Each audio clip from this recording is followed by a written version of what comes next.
हाँ तो दोस्त, आज हम शुरू करेंगे औसत। औसत के कुछ आसान सवाल लाएंगे, फिर उससे कठिन, फिर उससे कठिन। चलिए, आप पहले औसत के बारे में जानते हैं क्या? औसत हर एग्जाम में लगभग किसी किसी न किसी रूप में 1 या 2, कभी कभी मैक्सिमम 3 क्वेश्चन के रूप में भी आ जाता है। चलिए देखिए, औसत तो बहुत पिछले क्लास से, छोटे क्लास से पढ़ते हैं, लेकिन हम बड़े हो जाते हैं तो जैसे जैसे बड़े जाते हैं छोड़ते जाते हैं। जैसे इसमें देखिए, पहले औसत का एक फार्मूला होता है आसान सा।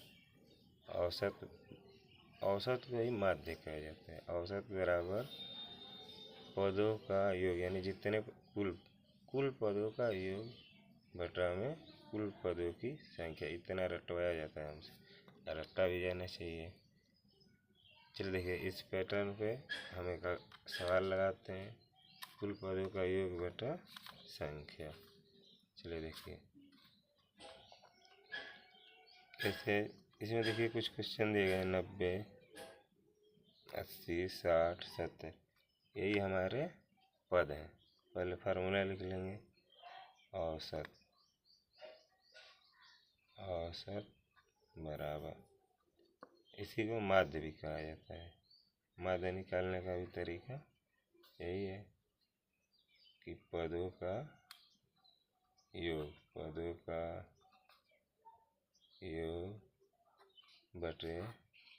पदों की संख्या।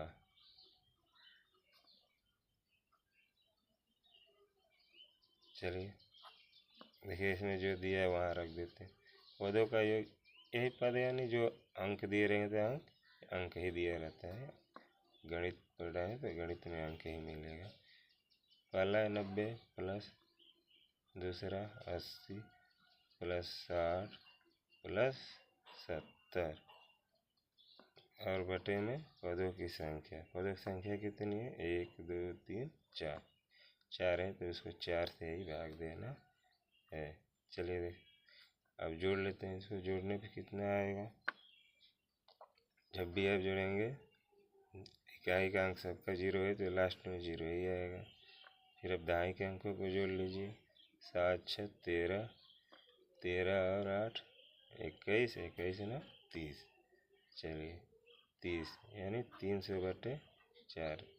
अब हम इसको 4 से भाग देंगे तो 4 7 28, बचा 2, 0 उतारेंगे 20 हो जाएगा, और 4 5 20।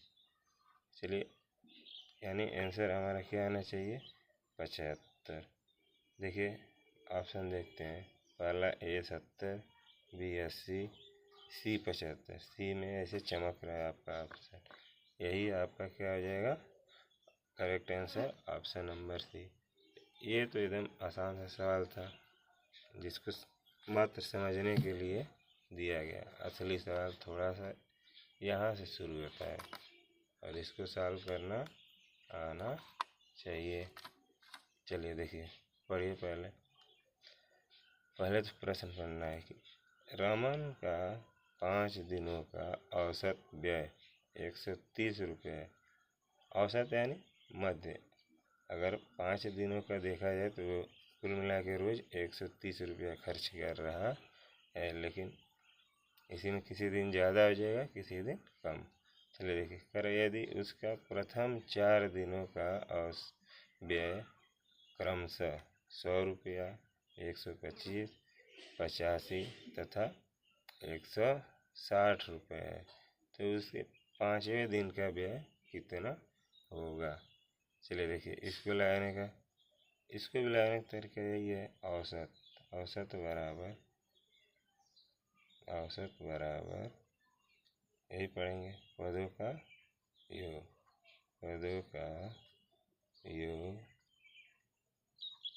बटे पदों की संख्या। पदों का योग बटे पदों की संख्या। अब पदों का योग करना है तो पद कौन कौन से हैं? पहला दिन का खर्चा 100, दूसरे दिन का 125, तीसरे दिन का 85 और चौथे दिन का 160। लेकिन वो 5 दिन खर्च कर रहे, तो 5वें दिन का जब मालूम नहीं तो 5वें दिन का हम मान लेंगे x। टोटल गिनिए 1 2 3 4 5 5। अब ऐसे रखेंगे, लेकिन इस सवाल में आपको हिंट दिया है कि उसका औसत दे दिया है। औसत को जो रख दीजिए, औसत है कितना 130 रुपये। 130 रुपये बराबर हो जाए कितने के, जोड़िए इसको, इकाई का अंक 0, 5 और 5 10, 10 का 0, इसको जोड़िए 8 6 14, 14 और 2 16 और एक इसमें का हासिल 17। ठीक। और सैकड़े के अंक को 1 2 3, 3 और एक हासिल 4। चलिए अब बट्टे में हमारा होगा 5, लेकिन ऊपर x भी है तो कर देंगे प्लस x। ठीक। अब आप कंपटीशन की तैयारी कर रहे हैं तो आपको मालूम होना चाहिए कि कोई भी नंबर हो तो उसके नीचे 1 लिख सकते हैं। ठीक। अब इसके आगे क्रॉस मल्टीप्लाई करते हैं, तिरछा गुणा कर दीजिए। यहाँ करेंगे तो आएगा आपका क्या 130 गुणे 5 बराबर 1 का गुणा करेंगे तो कुछ नहीं बदलेगा, सेम का सेम यही आ जाएगा। अब आगे बढ़े, इसको गुणा कर लीजिए, 13 25 65, इधर आएगा 650 बराबर 470 प्लस x। यहाँ से हमको चाहिए x का मान। x का मान निकालने के लिए इधर लिख दीजिए 650 माइनस, ये प्लस है तो इधर आके माइनस हो जाएगा बराबर x। इसको घटा लेते हैं, 0 में 0 हो जाएगा 0, और यहाँ बचा एक हासिल लेगा, ये हो जाएगा 15, 15 में से 7 घटेगा तो 8 और 5 में से 4 घटेगा 1। यही हमारा x का मान है, यानी x बराबर 180। यानी 5वें दिन का खर्च है, 5वें दिन का खर्च 180 रुपये। देखते हैं 165, 185, 180। चलिए ऑप्शन नंबर सी हमारा करेक्ट आंसर हो जाएगा। चलिए थोड़ा 1 2 और क्वेश्चन कर लेते हैं। अगर वीडियो पसंद आए तो लाइक शेयर और सब्सक्राइब अपने दोस्तों के पास ज़्यादा से ज़्यादा कराइए। चलिए दोस्त, अब हम कुछ ऐसे प्रश्न पढ़ेंगे जो संख्याओं पर आधारित रहेगी, और संख्याओं वाला ही अक्सर एग्ज़ाम में आता है। इससे पहले जो पढ़े वो तो इजी होता है, वो किसी किसी में आ जाएगा, कभी कठिन रहेगा तो उसमें 1 2 आसान क्वेश्चन आ जाते हैं। चलिए देखिए, संख्याओं पर आधारित प्रश्न। और इसमें पहला क्वेश्चन हमने लिया है, प्रथम 100 धन पूर्णांक का औसत होगा। अब देखिए, जब ऐसा क्वेश्चन दिया जाए तो हर लिखते समय आपको लिखना है प्रथम 100 धन पूर्णांक। प्रथम यानी 1 से, पूर्णांक यानी 1 से ही नंबर शुरू होता है, 1 2 3 ऐसे बढ़ते जाएंगे। कहाँ तक जाना है, 100 होता है, यानी 98 99, लास्ट में 100 तक का है तो 100 ही रुपये। बीच में हमने नहीं लिखा क्योंकि लिखते लिखते पेज हर जाएगा, तो हमको शॉर्टकट ही लिखना। इसमें एक चीज़ समझना है, देखिए 1 के बाद क्या आ रहा है 2, कितने का अंतर है 1 का। फिर 2 के बाद 3, कितने का अंतर है 1। 3 के बाद क्या आएगा 4, 4 में भी कितने का अंतर होगा 1 का। वैसे देखिए 100 तक पूरा जाएंगे, 98 के बाद 99, 99 के बाद सब में 1 1 का अंतर है। तो यहाँ आपको एक टर्म मिलेगा सर्वांतर। सर्वांतर हर जगह क्या है 1 है, यानी समान है, सर्वांतर समान। कहीं 1 का गैप होगा, कहीं 2 2 का गैप होगा। आपको उस पर टेंशन नहीं लेना, बस देखना है कि समान अंक आना चाहिए। जब सर्वांतर समान होता है तो औसत निकालना आसान हो जाता है। तब औसत के लिए आपको लिखना पड़ेगा क्या, औसत बराबर आसान सा फार्मूला, एकदम आसान हो जाएगा। औसत बराबर प्रथम पद प्लस अंतिम पद, प्रथम पद प्लस अंतिम पद, और पूरे को जोड़कर 2 से बस भाग दे देना है। अब बताइए प्रथम पद क्या रहा? प्रथम पद रहा हमारा 1 और अंतिम पद 100। यहाँ हमारा हो जाएगा 100 बटे में 2। जोड़िए क्या आएगा? 101 बटे 2। इसको जब भाग देंगे आप तो 2 पचे 10, 50।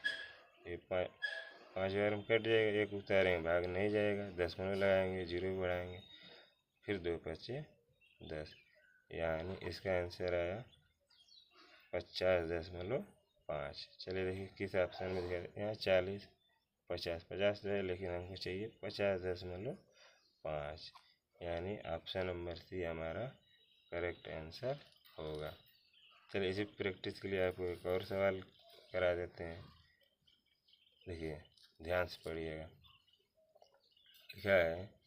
पहली 40 प्राकृतिक संख्याओं का माध्य, इस बार माध्य लिखा है।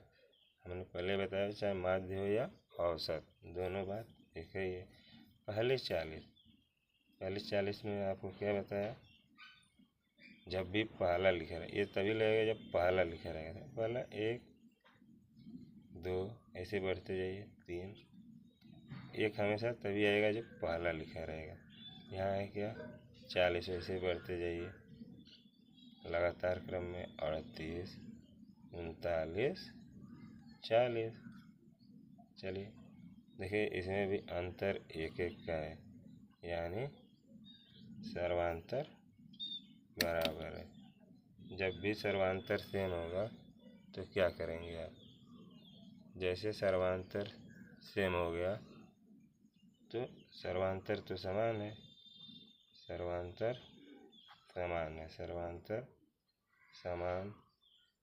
जैसे सर्वांतर समान तो क्या लगाएंगे हम? औसत। औसत बराबर प्रथम पद, प्रथम प्लस अंतिम बटे 2। चलिए बताइए प्रथम पद क्या है? 1 है तो 1 लिखिए, प्लस अंतिम पद 40 है तो 40 लिखिए, बटे में 2। इसको जब जोड़ेंगे आप तो क्या आएगा? 40 और 1 41 बटे 2। इसको 2 से भाग दीजिए, भाग देंगे तो आएगा 20.5। देखिए तो ऑप्शन में है कहीं, option number B correct answer. चलिए आपके प्रैक्टिस के लिए क्वेश्चन करा दिया मैं। अब एक और स्पेशल क्वेश्चन रहेगा जो बहुत ध्यान से देखना है। सभी 1 अंकों तथा 2 अंकों वाली प्राकृतिक संख्याओं का औसत क्या होगा? सभी 1 अंक। चलिए ध्यान से समझना है, ध्यान समझते हैं। सभी 1 अंकों, सभी 1 अंक वाली मतलब 1 से लेकर 2 3 4 ऐसे बढ़ते जाएंगे, 8 9 8 9। देखिए 1 अंक की संख्या हिसाब से फिर 2 अंक की चालू होगी, 10 11 ऐसे 12 13 जाते जाते कहाँ मिलेगा? 2 अंक की सबसे बड़ी संख्या क्या थी? 99। तो इससे पहले आ जाएगा 98 99। देखिए इसमें भी वही जिसको ट्रिक मालूम रहेगा कि सर्वांतर वाला फार्मूला लगाना है, नहीं तो इतना लिख कर जोड़ना बहुत बड़ी बात हो जाएगी। देखिए इसमें भी सर्वांतर सेम है, सर्वांतर समान। जहाँ जहाँ सर्वांतर समान हम वहाँ क्या लगाएंगे? औसत बराबर, औसत बराबर प्रथम पद प्लस अंतिम पद, प्रथम पद प्लस अंतिम पद, और बटे में 2। प्रथम पद क्या है भाई? 1 है, और अंतिम पद क्या है 99, प्रथम और अंतिम 99/2। 99 में 1 जोड़ेंगे तो आ जाएगा 100, और 100 को 2 से भाग देंगे तो कट के आ जाएगा 50। यानी यही आपका क्या रहा, कुल मिला जुला कर आंसर आया 50। खोजिए ऑप्शन देखिए 25, 50। ऑप्शन नंबर बी इसका करेक्ट आंसर होगा। तो हमें उम्मीद है कि आपको इस टाइप के क्वेश्चन गलती नहीं होंगी। चलिए बाकी के क्वेश्चन अगले वीडियो में बताएंगे। अगर इतना आपको समझ में आया तो लाइक करिएगा, कमेंट में बताइएगा कि क्या आपको किस टाइप का क्वेश्चन पढ़ना है, किस चैप्टर का पढ़ना है। चलिए इस टाइप के वीडियो को आप ज़्यादा से ज़्यादा थोड़ा अपने दोस्तों को और जानने वालों के पास शेयर करिएगा। फिर मिलते हैं नेक्स्ट वीडियो में। चलिए अब प्रैक्टिस करते हैं सेम वैसे ही सवाल, कुछ नहीं बदला, बस थोड़ा सा लैंग्वेज बदला। सभी पहले प्रश्न को ध्यान से पढ़िएगा तब लगाने की कोशिश। सभी 1 अंक 2 अंक तथा 3 अंकों वाली प्राकृतिक संख्याओं का औसत क्या है। देखिए सभी, इसको भी लगाइए सॉल्यूशन। सबसे पहले हल लिख लीजिए। सभी 1 अंक, 1 अंक की संख्या कहाँ तक जाएंगे, 1 2 3 से 4 9 हो गया, मान लीजिए 1 अंक खत्म। अब 2 अंक चालू हो गया तो 2 अंक की सबसे छोटी संख्या 10 10 11 ऐसे बढ़ते जाएंगे। फिर क्या आएगा 2 अंक की अंतिम संख्या, पहले 98 आएगा उसके बाद 99। देखिए यहाँ 1 से लेकर 2 तक जो अभी पढ़े हैं 1 अंक और 2 अंक की, उसमें उतने तो होगी, बस एक्स्ट्रा बढ़ गई 3 अंकों की संख्या। 3 अंकों की संख्या कहाँ शुरू होती है, सबसे छोटी संख्या होती है 100 100, फिर अगला अंक आएगा 101 102 ऐसे बढ़ते जाएंगे।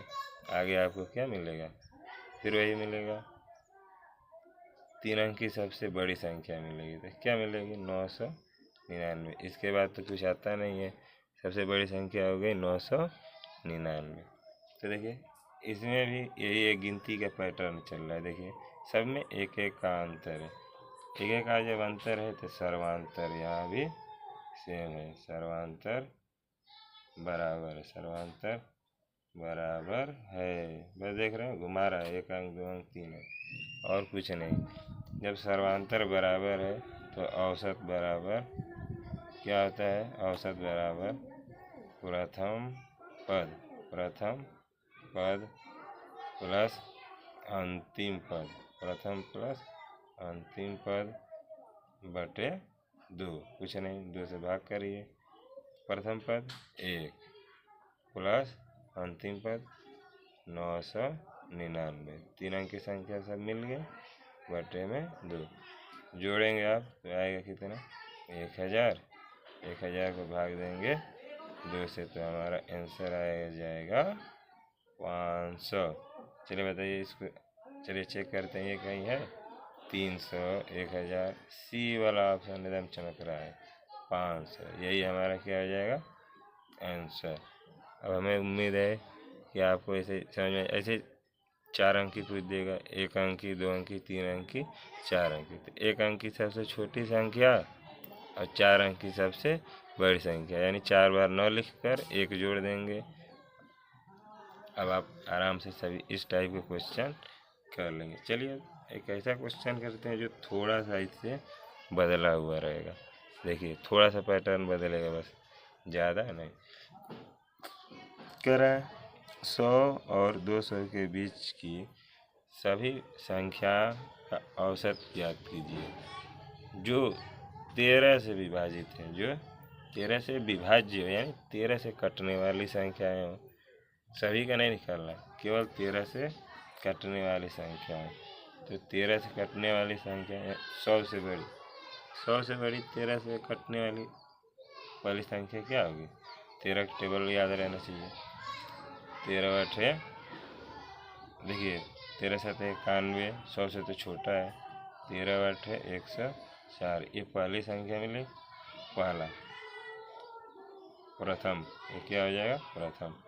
ऐसे बढ़ते जाएंगे, 13 9 170, 13 10 में 130, ऐसे आगे बढ़े 130, 130 में आगे बढ़ेंगे तो क्या आएगा 143, 143 आया। ऐसे ही आगे बढ़ते चलिए, देखिए आपको क्या मिलेगा। आगे बढ़ते जाएंगे ऐसे 143। अब 200 से छोटा रहना है तो 200 को भाग दे देंगे, 200 को भाग दीजिए किससे 13 से।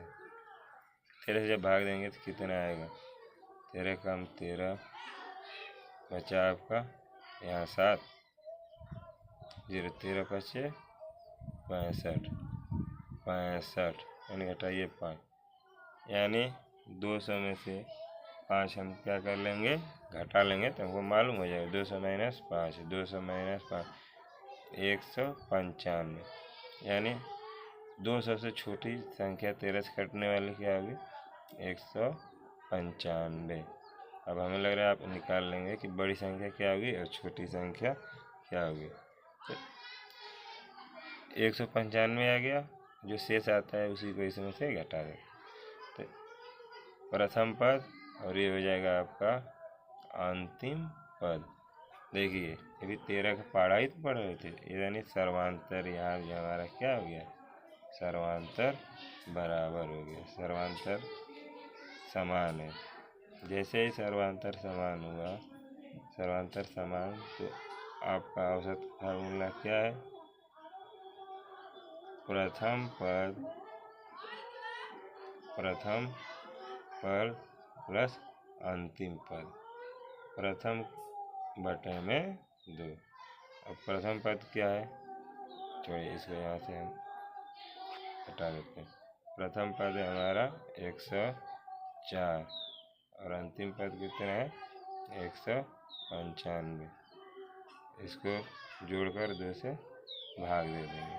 चलो देख कितना आएगा 5 4 9 और ये भी 9 हो गया और ये 1 और 1 2, 299 बटा 2। चलिए 2 से भाग दीजिए, 2 एकम 2, 2 चौके 8, फिर बचा कितना 1 यहाँ बचा 9, 2 9 18, 149.5। खोजिए ऑप्शन देखिए 149 कहीं है 147, 145, हाँ यहाँ है 147, यानी 149.5। ऑप्शन नंबर डी हमारा सही आंसर हो जाएगा। चलिए अब